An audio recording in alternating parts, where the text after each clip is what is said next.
গঙ্গাসাগর সেতু নির্মাণের জন্য জমি অধিগ্রহণ শুরু হলো। জমিদাতাদের ক্ষতিপূরণ দিয়েই শুরু হলো সেতু করার কাজ। রাজ্য সরকারের প্রস্তাবিত এই 500 কোটি টাকার প্রকল্প সম্পন্ন হলে তীর্থযাত্রীদের সময় কমবে, স্থানীয় মানুষের জীবনযাত্রা আরো সহজতর হবে বলে আশা। দ্রুত টেন্ডার করে কাজ শুরুর প্রক্রিয়া শুরু হবে বলে জানিয়েছেন সুন্দরবন উন্নয়ন মন্ত্রী বঙ্কিম হাজরা।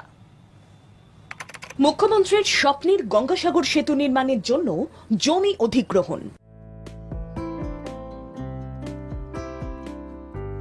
সারা দেশের তীর্থযাত্রীদের গঙ্গাসাগর যাওয়ার পথ আরো সহজতর করতে তৎপর প্রশাসন। যোগাযোগের সেতু বন্ধনের কাজ মসৃণ করতে নতুন পরিকল্পনা কার্যকর করছে জেলা প্রশাসন। বলা যায়, গঙ্গাসাগর পৌঁছতে গেলে একমাত্র ভরসা মুড়িগঙ্গা নদী।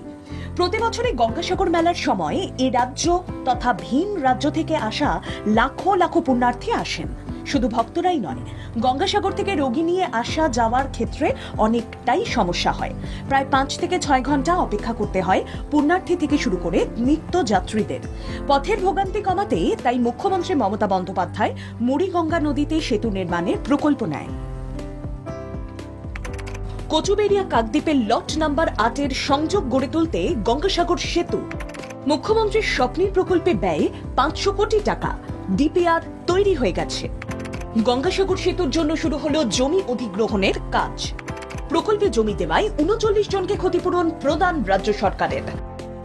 কচুবেড়িয়া এলাকায় স্থানীয় মানুষদের জমি অধিগ্রহণের কাজ দ্রুত শুরু করল সাগর ব্লক প্রশাসন। হাজির ছিলেন সুন্দরবন উন্নয়ন মন্ত্রী বঙ্কিম হাজরা।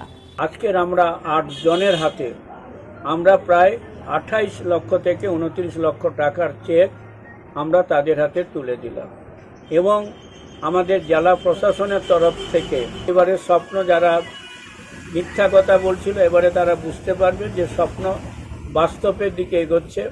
39 জনের মতোই কারোর রয়েছে বসতবাড়ি, কারোর বা চাষযোগ্য জমি। কেউ ওই এলাকায় 10 থেকে 20 বছর ধরে রয়েছে, আবার কেউ বা তারও বেশি সময় ধরে ওই এলাকার বাসিন্দা।